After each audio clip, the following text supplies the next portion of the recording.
तो आज दतिया उपचुनाव के नतीजों का इंतजार खत्म होगा और कुछ ही देर में मतगणना शुरू हो जाएगी, जिसके साथ ही 21 प्रत्याशियों के राजनीतिक भविष्य का फैसला होगा।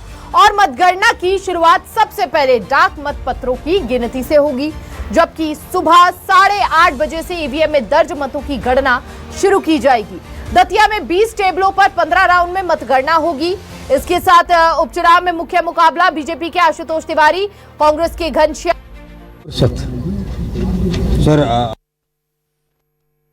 स्थल पर सुरक्षा के कड़े इंतजाम भी किए गए हैं। पुरुष मतदाता 1,16,116 है और 86,030 पुरुष मतदान यहां पर हुए हैं, यानी कि 74%। दतिया उपचुनाव के आज नतीजे आएंगे और सभी टकटकी लगाए इन नतीजों का इंतजार कर रहे हैं। इसके साथ ही कड़े इंतजाम यहां सुरक्षा के किए गए हैं। प्रशासन ने पूरी प्रक्रिया को निष्पक्ष एवं शांतिपूर्ण ढंग से संपन्न कराने की तैयारी की है।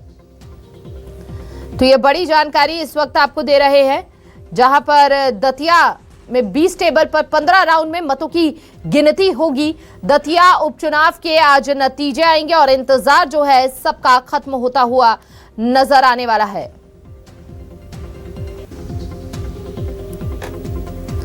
सबसे पहले होगी डाक मतपत्रों की गिनती। उसके बाद 8:30 बजे से ईवीएम मतों की काउंटिंग शुरू हो जाएगी और उपचुनाव का दंगल किसका होगा मंगल, इसका जनादेश आज सामने आएगा। हमारे साथ भारतीय जनता पार्टी के प्रत्याशी आशुतोष तिवारी जी मौजूद हैं। आशुतोष जी, आज का दिन जो है जनादेश सामने आने वाला है। हाँ, जनादेश जो आने वाला है, मैं हाथ जोड़कर सर झुका करके जनादेश की प्रतीक्षा कर रहा हूं। मुझे पता है कि जनादेश भारतीय जनता पार्टी के साथ है, डॉक्टर मोहन सरकार के साथ में है, माननीय मोदी जी के साथ में है, कमल के फूल के साथ में है। सबका आशीर्वाद विकास के एजेंडे पर भारतीय जनता पार्टी के साथ है, कमल के फूल के साथ। भाजपा हो चाहे कांग्रेस हो, दोनों के बीच देखने के लिए मिला था नाराजगी, रूठना, मनाना, उससे कोई असर? दोनों की प्रकृति और स्वभाव में अंतर है। भारतीय जनता पार्टी में लोकतांत्रिक व्यवस्था है, कार्यकर्ता को अपना मत रखने का अधिकार है, पर नेतृत्व के आह्वान पर भारतीय जनता पार्टी का हर एक कार्यकर्ता एक्टिव मोड में आता है और विचार के लिए काम करता है। सरकार की जन कल्याणकारी योजनाओं को लेकर के वो मतदाताओं के बीच में जाता है और सबका आशीर्वाद मांगता है। इसलिए मैं आशान्वित हूँ, बहुत अच्छे अंतर से भाजपा जीतेगी, सबका आशीर्वाद भाजपा को मिलेगा। राजेंद्र भारती ने इस बात को लेकर कहा है कि ना भारतीय जनता पार्टी के लिए वोट जो है उन्होंने करवाए हैं, घनश्याम सिंह ने एक्शन लिया है। वो उनके कुनबे की बात है। मुझे लगता है बहुत ज़्यादा अनावश्यक सवालों को ऑन नहीं करना चाहिए, सवाल विकास के एजेंडे पर करना चाहिए। आप लोग, मैंने पिछली बार भी निवेदन किया था, मीडिया लोकतांत्रिक व्यवस्था में चौथा स्तंभ है। अनजाने में भी भटके हुए को राह दिखाने का काम मीडिया करती है। आप कांग्रेस नेतृत्व से पूछें, मेरा सवाल है, विकास के नाम पर कांग्रेस क्या करती है? कभी किया क्या? कितने वोट से जीत के तैयारी करते हैं आशुतोष जी? बहुत अच्छे अंतर से जीतेंगे। मतदाताओं का आशीर्वाद भाजपा के साथ है। देखिए, साफ तौर पर उन्होंने कहा है कि मतदाताओं का आशीर्वाद जो है वो भारतीय जनता पार्टी के साथ में है। हालांकि जनादेश जो है वो ईवीएम में कैद है और ईवीएम में काउंटिंग के बाद किस तरह की तस्वीर सामने आएगी वो देखने वाली खास बात होगी। कैमरा पर्सन मदन मथुरिया के साथ कर्ण मिश्रा, न्यूज़ 24 दतिया। देखिए, दतिया के दंगल पर सभी की नजर। आज पहला सोमवार और पहले सोमवार को शिव का आशीर्वाद किसको मिलेगा, ये तो बड़ा दिलचस्प हो जाएगा। 9 बजे तक बताया जा रहा है। संभावना ये जताई जा रही है कि शायद पहले रुझान जो है सामने आना शुरू हो जाए। हालांकि शुरुआती रुझान कोई पुख्ता नहीं होते हैं, लेकिन धीरे धीरे जैसे जैसे मतगणना आगे बढ़ेगी, तस्वीर भी उस हद तक साफ होती चली जाएगी। मध्य प्रदेश के दतिया में विधानसभा उपचुनाव की काउंटिंग शुरू हो चुकी है और पहला रुझान जो है सुबह 9 बजे तक आने की संभावना ये कही जा रही है। ज्यादा जानकारी के लिए सहयोगी कर्ण मिश्रा हमारे साथ जुड़ चुके हैं और अलग अलग जगहों से हमारे सहयोगी जुड़े हुए हैं। इसके साथ रवि रैकवार भी हमारे साथ जुड़े हुए हैं, लेकिन पहला जो रुख है वो कर्ण का कर लेते हैं। देखिए, सभी दल अपनी जीत का कर्ण दावा तो कर रहे हैं, लेकिन पहले रुझान से ही उम्मीद जो है वो जाग जाती है। कितने बजे तक पहला रुझान आने की संभावना जताई जा रही है?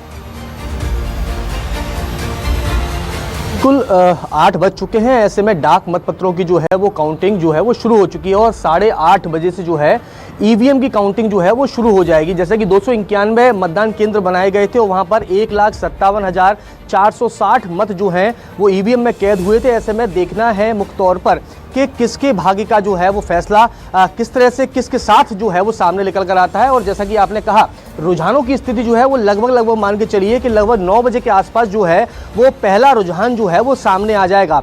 कुल 15 राउंड हैं और 15 राउंड के आधार पर जो है हार जीत जो है वो तय होने वाली है। और 9 बजे जो शुरुआत में रुझान आएगा सामने निकलकर, उसको स्पष्ट तौर पर आखिरी मुख्य तौर पर उसको रिजल्ट नहीं माना जाएगा, क्योंकि जिस तरह से दतिया का उपचुनाव रहा है, यहाँ पर जो मतदाता रहे हैं उनसे जब भी हमारी चर्चा रही थी तो उनके जवाब भी जो हैं, जैसा कि मैंने पूर्व में पहले भी बताया था कि जलेबी की तरह इस पूरे चुनाव को जो है उन्होंने बताया था कि काफी टेढ़ा मेढ़ा चुनाव है और मीठा बहुत रहा है। ऐसे में जो राजनीतिक दल हैं उनके किसके भाग्य में जो है वो मिठाई जो है वो जीत की आती है, वो ईवीएम में कैद है। और धीरे धीरे जिस तरह से रुझान सामने आएंगे उसके बाद स्पष्ट होगा कि किसकी जीत होगी और किसकी हार होगी। इसके अलावा मैं आपको ये भी बता दूं कि चूंकि दतिया विधानसभा का ये उपचुनाव जो है सिर्फ उपचुनाव तक सीमित नहीं रहा है, यहाँ पर कई तरह के राजनीतिक घटनाक्रम भी जो हैं चुनाव से पहले वो भी देखने के लिए मिले थे। रूठना मनाना देखने के लिए मिला था। और इसके साथ ही जब मतदान कंप्लीट हो गया उसके बाद भीतर घात के भी जो है वो आरोप सामने निकल कर आए। यही वजह है कि जनादेश ईवीएम के अंदर कैद हुआ है। बने रहिए। रवि रायकवार भी हमारे साथ जुड़ चुके हैं। रवि, देखिए, पिछले साल के मुकाबले जो है 9% कम हुआ है मतदान, 71.44% इस बार मतदान हुआ है। तो यहाँ पर क्या ये जो प्रतिशत सामने आया है कोई बदलाव के संकेत देता हुआ दिखा है, या फिर से दोहराने के मूड में जनता नजर आई है दतिया की? क्या आज तस्वीर बनेगी वो तो सभी के सामने होगी, लेकिन फिलहाल अभी हालात क्या है वहां पर, क्योंकि 8 बज चुके हैं और मतगणना भी शुरू हो चुकी है। तस्वीरें दिखाइएगा और अपनी बात को पूरा कीजिएगा। आपको बता दूं कि यहाँ पर चलती गए हैं और मतगणना अब यहाँ पर हो चुकी है, क्योंकि 8 बज चुके हैं और आज के मतगणना शुरू हो चुकी है। पूरी तरह से यहाँ सुरक्षा व्यवस्था के पूरी से हम आपको दिखाएंगे। कैमरा पर्सन के आगे की तरफ दिखाना जरा। इस तरह से पुलिस फोर्स खड़ा हुआ है, सारे अधिकारी लोग भी यहाँ पर खड़े हुए हैं। यानी जो निर्वाचन विभाग के अंदर टाइट व्यवस्था भी लगाई गई है, पूरा प्रशासन पूरा मुस्तैद है। तो लगातार जो 15 राउंड की गिनती है वो प्रारंभ हो चुकी है। और जिस तरह से आपने कहा प्रतिशत की बात, तो आपको बता दें कि जिस तरह से जो हवा चली है, तो पिछली बार के मतदान प्रतिशत कम हुआ, तो इसका सीधा है कि इस बार महिलाओं प्रतिशत कम हुआ है। इसलिए पिछले चुनाव की अपेक्षा पिछले चुनाव में हुआ था वहाँ पे प्रतिशत ज्यादा, इस बार प्रतिशत थोड़ा सा कम हुआ है। तो कहीं ना कहीं जो नई चेहरे आए हैं, नया बदलाव हुआ, उसको लेकर भी नई चेहरे और नाराजगी सबसे बड़ा इसका मुद्दा बताया गया चुनाव को लेकर। जिस तरह से आप देख रहा हो कि किस तरह पर अब ताज सस्ता है, क्योंकि अब निर्वाचन की प्रक्रिया पूरी हो चुकी है, मतगणना हुआ प्रारंभ हो चुका है। बिल्कुल, तस्वीरें जरा रवि दिखाइएगा वहां पर किस तरह की हलचल वहां पर देखने को मिल रही है। तस्वीरें दिखाना चाहेंगे। देखिए इस तरफ आप इस तरफ दिखा दें कि पूरी तरीका यहाँ पर पूरा प्रशासन यहाँ पर खड़ा हुआ है। यहाँ पर पूरी व्यवस्था 4 प्रशासन की, निर्वाचन विभाग की पूरी व्यवस्था है। यहाँ पर पूरी तरह सिक्योरिटी फोर्स लगा हुआ है। इस तरफ भी दिखा दें आपको हम। इधर से आने वाला जो रूट है वो पूरी तरह से मीडिया का है और वीआईपी का रूट है पूरी तरह से। कुल मिला के 4 व्यवस्था है पूरी तरह से प्रशासन की यहाँ पे है। आप देख सकते हैं तस्वीरों किस तरह से इंतजाम किए गए पूरी तरह से पाबंद। बिल्कुल, कर्ण हमारे साथ चूंकि लगातार जुड़े हुए हैं, कर्ण का भी रुख कर लेते हैं। कर्ण, देखिए, दतिया के पूर्व कांग्रेस विधायक राजेंद्र भारती को सस्पेंड किया गया और ठीक रिजल्ट से एक दिन पहले क्या अंदर से कोई जानकारी जो है आला कमानों को लग चुकी है, अंदर से आभास इस बात का हो चुका है कि क्या परिणाम हो सकते हैं? देखिए, बिल्कुल जिस तरह से देर रात कांग्रेस आला कमान ने जो है राजेंद्र भारती के खिलाफ एक्शन लिया, उनको निष्कासित किया है पार्टी से, ये कहीं ना कहीं इसके जिस तरह से आरोप हमने देखे थे कि जो कांग्रेस के प्रत्याशी थे घनश्याम सिंह, उन्होंने लेकर मतदान के बाद ही आरोप लगाना शुरू कर दिए थे कि राजेंद्र भारती के द्वारा जो है वो भीतरघात किया गया है। उन्होंने भारतीय जनता के पार्टी के जो प्रत्याशी हैं उनके लिए मतदान अपनी ओर से करवाया है। इस तरह की चर्चाएं भी जो हैं वो रही थी कि मतदान के ठीक एक दिन पहले जो है दिन के वक्त जो है एक बैठक जो है राजेंद्र भारती के द्वारा की गई थी और रात के वक्त जो बैठक हुई थी उसके बाद समीकरण जो है वो पूरा बदला गया था और भारतीय जनता पार्टी के प्रत्याशी के प्रति जो है वो माहौल बनाने की कोशिश की गई थी। और इसी तरह के आरोप जो है घनश्याम सिंह के जरिए पार्टी आलाकमान से शिकायत के जरिए किए गए और उसके बाद पार्टी ने जो सबूत उनके द्वारा पेश किए गए तो उस आधार पर जो है राजेंद्र भारती को जो है पार्टी से निष्कासित कर दिया। जब राजेंद्र भारती का बयान सामने आया तो वो भी हैरान करने वाला रहा है, क्योंकि उन्होंने इस बात को लेकर कहा है कि सिर्फ और सिर्फ उन्होंने ही नहीं भारतीय जनता पार्टी के लिए काम किया। कटाक्ष तौर पर उनका चूंकि ये बयान था कि उन्होंने अकेला काम नहीं किया है, कांग्रेस के जो प्रत्याशी हैं घनश्याम सिंह, उन्होंने खुद जो है भारतीय जनता पार्टी के प्रत्याशी को जिताने के लिए काम किया है। चूंकि ये कटाक्ष से जुड़ा हुआ ये पूरा बयान था, इसको लेकर व्यक्तिगत तौर पर नहीं आंका जा सकता, लेकिन जिस तरह से चुनाव के पहले ये चर्चा चल रही थी कि जो इस बार का जो दतिया विधानसभा का जो उपचुनाव है, इसमें जितना प्रचार प्रसार चर्चाओं में रहा उससे ज्यादा चर्चाएं जो हैं वो भीतर घात की रही हैं। और यही वजह है कि जो भीतर घात की अटकलें जो लगातार चल रही थी उसके रूप में अगर देखा गया कि रात के वक्त जो है राजेंद्र भारती के खिलाफ जो है वो एक्शन लिया गया। हालांकि भारतीय जनता पार्टी को लेकर भी कई राजनीतिक मायने जो है वो निकाले गए थे और इस बात के लेकर भी आरोप लगाया गया था कि भारतीय जनता पार्टी के अंदर भी भीतरघात हुआ है, लेकिन मुख्य तौर पर अभी तक कोई एक्शन जो है वो सामने देखने के लिए नहीं मिला है। लेकिन चुनाव परिणाम बहुत कुछ तय करेगा कि कौन शख्स जो है वो जीतता है और किसको हार मिलती है, और उस आधार पर जो राजनीतिक दल है वो अपने प्रत्याशी के साथ चर्चा के आधार पर आगे क्या रूपरेखा तैयार करते हैं। क्या भीतरघात उनके पास तक भी भारतीय जनता पार्टी के पास भी कोई शिकायत पहुंची है, उन पर क्या एक्शन लिया जाए। ठीक है, एक चीज और बताइए, जिस तरह से एएसपी बीच आई इन चुनावों में, त्रिकोणीय मुकाबला इसे कहा जाने लगा और कहा कि अब जो हवा है वो बदलती हुई नजर आएगी, ऊंट किस करवट बदलेगा ये बड़ा दिलचस्प हो जाएगा। क्या ऐसा हो सकता है कि यहाँ पर एक बड़ी पार्टी बनती हुई नजर आए एएसपी, और अगर ऐसा होता है या फिर अगर कह लीजिए कि एएसपी के एंटर होने से किसको सबसे ज्यादा डैमेज पहुंचा? कांग्रेस बीजेपी मुख्य पार्टी के तौर पर देखी जा रही थी दतिया के चुनावों में। देखिए, बिल्कुल ये बेहद गंभीर सवाल है और हमने देखा है कि दतिया विधानसभा का चुनाव के जो पुराने आंकड़े हैं वो इस बात को बयां करते हैं कि सिर्फ भारतीय जनता पार्टी और कांग्रेस को ही सिर्फ यहां पर जनादेश नहीं मिला है, बल्कि समाजवादी पार्टी के प्रत्याशी के रूप में राजेंद्र भारती ने जो है वो जीत दर्ज करी थी और उस वक्त भी बीजेपी और कांग्रेस जो है वो चुनाव मैदान में रही थी। लेकिन इस बार जो है जिस तरह की चर्चा रही है कि कांग्रेस और बीजेपी के बीच में जो है आजाद समाज पार्टी के जो प्रत्याशी हैं दामोदर यादव, वो सबसे पहले उनका टिकट अनाउंस हुआ था और उन्होंने इस बात को लेकर कहा था कि वो आश्वस्त हैं कि इस बार की दतिया विधानसभा की जो जनादेश जो है वो उनके साथ नजर आएगा। लेकिन ये बयान जो है वो शुरुआत का है जब बीजेपी और कांग्रेस के प्रत्याशियों का ऐलान नहीं हुआ था, और जैसे ही बीजेपी और कांग्रेस के प्रत्याशियों का ऐलान हुआ था उसके बाद उन्होंने ये आरोप लगाना शुरू कर दिया था कि इस बार बीजेपी और कांग्रेस दोनों मिलकर जो है उनको रोकने के प्रयास कर रही है और ये चुनाव जो है वो बीजेपी कांग्रेस संयुक्त रूप से लड़ रही है, उनके चुनावी रथ को रोकने का प्रयास किया जा रहा है। हालांकि जिस तरह से उन्होंने इस बात को लेकर बयान किया था कि बीजेपी और कांग्रेस, बीजेपी पर उन्होंने आरोप लगाया था कि बीजेपी की ओर से गुंडागर्दी का माहौल जो है वो दतिया में बनाया गया था, स्थानीय मतदाता स्थानीय जनता जो है वो परेशान थी। वहीं कांग्रेस को लेकर उन्होंने कहा था कि कांग्रेस पर भरोसा करना बेहद मुश्किल है, और चूंकि उन्होंने इस बात को लेकर भी इंगित किया था कि जब राजेंद्र भारती चुनाव यहां से जीते तो 2.5 साल जो है यहां पर विकास के नाम पर, काम के नाम पर कुछ भी नहीं हुआ था। इन तमाम सारी चीजों के माध्यम से जो है एएसपी ने जनता के बीच जाकर समर्थन मांगा था। हालांकि जनता ने कितना समर्थन उनको दिया है आज ईवीएम में कैद है, और जिस तरह से 9 बजे के साथ रुझान आना शुरू होंगे वो सामने निकल कर आएगा। बिल्कुल करना, बने रहिए क्योंकि रवि रायकवार भी हमारे साथ लगातार बने हुए हैं और रवि से अब जानेंगे कि रवि क्या अपडेट, अब क्योंकि समय जैसे जैसे बीतता हुआ नजर आ रहा है, तस्वीरें भी बदल रही है और उम्मीदें भी और ज्यादा, उत्सुकता भी और ज्यादा बढ़ती नजर आ रही है। काउंटिंग में करीब 350 अधिकारी कर्मचारी फिलहाल शामिल हैं। क्या वहां पर व्यवस्था की गई है? क्योंकि हमने देखा था कांग्रेस ने मतदान के दौरान भी कई सवाल गड़बड़ी के, निष्पक्षता को लेकर उठाए थे। फिलहाल आज तो मतगणना है, क्या वहां पर सुरक्षा व्यवस्था की गई है? आपको मैं बता दूं कि जिस तरह से आप देख सकते हैं किस तरह से जो मतदान केंद्र है वो अंदर बनाए गए हैं पूरी तरह से, और यहाँ पे जो पूरी तरह से बॉडी पे आप देख रहे हो कुल मिला के सुरक्षा व्यवस्था के इंतजाम है।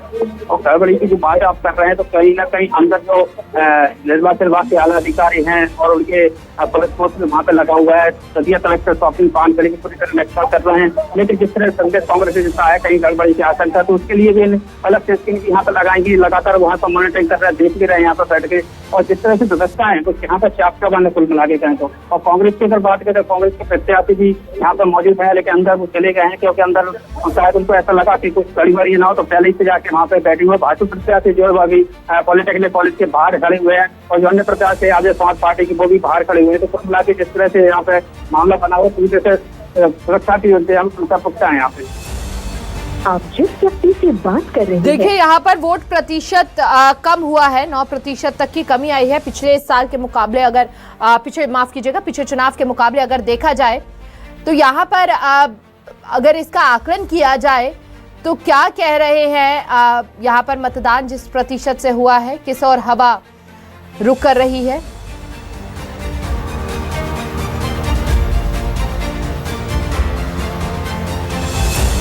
रवि, आवाज पहुंच रही है आपके पास? बिल्कुल बिल्कुल। इस तरह से देखा गया है कि मतदान प्रतिशत जो है वो ग्रामीण क्षेत्रों में महिलाओं का कम हुआ है, लेकिन जिस तरह से पिछली की अपेक्षा जो है प्रतिशत कम हुआ है, तो कहीं ना कहीं जो शहरी क्षेत्र है उसमें मतदान प्रतिशत ज्यादा हुआ है। ये तो हम कड़ा मुकाबला है हमारे पूरी तरह से माना जाए। बिल्कुल, कर्ण का भी रुख कर लेते हैं। कर्ण, देखिए जिस तरह से यहाँ पर कम मतदान, 9% कम मतदान हुआ है। कहते हैं कि अगर बम्पर वोटिंग होती है या फिर पिछले रिकॉर्ड टूटते हैं तो बदलाव की स्थिति में जनता होती है। क्या रिपीट की स्थिति में जनता है या बदलाव की स्थिति में जनता है? क्योंकि ये भी कहा जा रहा है कि जब शहरी क्षेत्रों में प्रतिशत बढ़ता है तो बड़ा सोच समझ कर ही और एक माइंडसेट होता है। अब और जब ग्रामीण क्षेत्रों में पड़ता है तो एक समीकरणों के आधार पर पड़ता है। क्या समझा जाए जो वोट प्रतिशत यहाँ पर पड़ा है, क्या कहता है ये कि बदलाव की स्थिति है या फिर अभी रिपीट के मोड में है जनता?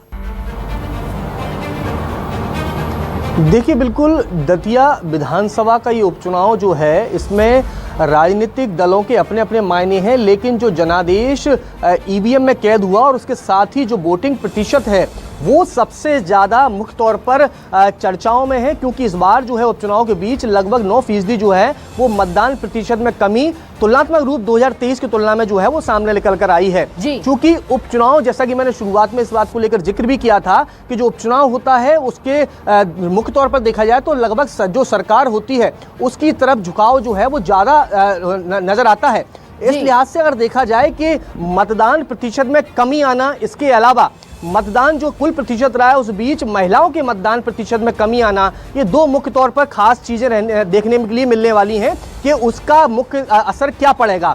चूंकि 2023 का परिणाम देखा था कि जहां पूरे मध्य प्रदेश में रिकॉर्ड सीटों के साथ भारतीय जनता पार्टी ने बहुमत की सरकार जो है वो बनाई थी, लेकिन दतिया विधानसभा सीट पर 80% मतदान होने के बावजूद जो है जो गृह मंत्री डॉक्टर नरोत्तम मिश्र तत्कालीन थे उनको हार का सामना करना पड़ा था और उस समय रिकॉर्ड मतदान दतिया विधानसभा में हुआ था। लेकिन इस बार मतदान कम हुआ है। ये मतदान कम होने का क्या इसको इशारा माना जाए? क्या लोगों के मन में प्रत्याशियों के प्रति जो है कोई ज्यादा महत्व नजर नहीं आया, या फिर सरकार को लेकर जो योजनाएं जो है भारतीय जनता पार्टी के प्रत्याशी के जो है प्रदर्शन जो उसमें पहुंचे थे चुनाव प्रचार के दौरान, उस वक्त उन्होंने लेकर जो कही थी क्या वो उन सब चीजों के जरिए आकर्षित नहीं कर पाए, या फिर जो कांग्रेस के प्रत्याशी हैं उनके प्रति भरोसा जो है वो कम नजर आया है? ये बहुत सारी चीजें ऐसी हैं जिनको मतदान प्रतिशत को कम होने का जो मुख्य कारण जोड़कर देखा जा रहा है। लेकिन इस बीच कुछ देर की जो बारिश हुई थी, यानी बारिश जो कि मौसम है उसने भी जो है व्यवधान डाला था, लेकिन उसका असर हम मान सकते हैं कि 2 से 3% हुआ होगा। लेकिन जो मतदान प्रतिशत में कमी आई है और जनता से हमारा मतदान से पहले भी जो चर्चा हुई थी उन्होंने इस बात को लेकर स्पष्ट किया था कि इस बार जो है चुनाव जो है पूरा रूखा रूखा जो है वो नजर आ रहा है। मन में लोगों के अंदर जो है वो चुनाव को लेकर उत्सुकता होती है वो नजर नहीं आई है। ऐसे में ये बहुत महत्वपूर्ण रहने वाला है कि जो मतदान प्रतिशत कम हुआ है